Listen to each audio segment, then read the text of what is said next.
cue.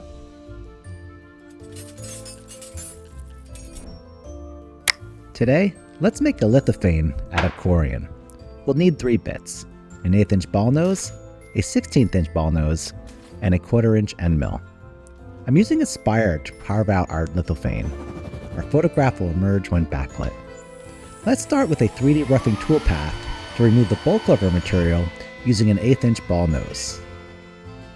For our 3D finishing toolpath, we'll use a 16th inch ball nose. And then, we'll cut out the profile of our letter using a 1/4 inch end mill.